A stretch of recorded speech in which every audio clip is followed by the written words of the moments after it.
नमस्कार दोस्तों, दिल्ली में 3 यूपीएससी अभ्यर्थियों की मौत के मामले में सुप्रीम कोर्ट ने दिल्ली और केंद्र सरकारों को नोटिस दिया है। सुनवाई के दौरान कोर्ट ने कोचिंग सेंटर को डेथ चैम्बर कहा, जो बच्चों की जिंदगियों के साथ खेल रहे हैं। कोर्ट ने इन कोचिंग सेंटर को रेगुलेट न कर पाने के लिए प्रशासन को भी फटकार लगाई है। दरअसल पिछले महीने दिल्ली के ओल्ड राजेंद्र नगर में स्थित Rao IAS study circle coaching के बेसमेंट में डूबने की वजह से 3 यूपीएससी अभ्यर्थियों की मौत हो गई थी। इस बेसमेंट में बारिश का पानी भर गया था। बाद में हुई जांच से पता चला कि इस बेसमेंट में फायर सेफ्टी रूल से लेकर दूसरे बुनियादी नियमों का उल्लंघन हो रहा है।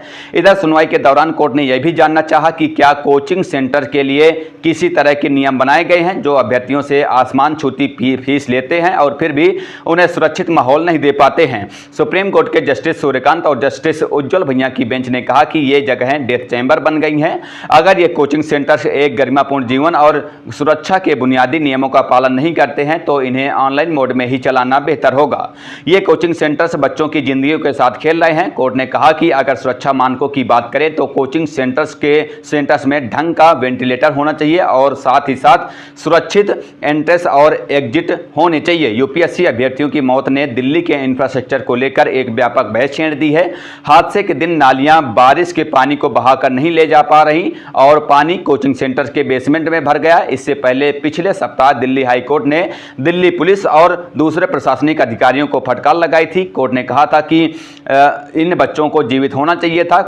कुछ अधिकारियों की जिम्मेदारी तो तय की ही जानी चाहिए। कोर्ट ने MCD और इस तरह की परिस्थितियों में शहर के इंफ्रास्ट्रक्चर की प्लानिंग को लेकर इसकी योग्यता पर भी सवाल उठाए हैं। कोर्ट ने कहा कि इनके पास इस तरह के संकटों से निपटने की योग्यता ही नहीं है। शायद ये समझते ही नहीं है कि सिविक प्लानिंग किस तरह से काम करती है, शहर का ड्रेनेज सिस्टम ठीक से काम करे, ये जिम्मेदारी MCD के अधिकारियों की है।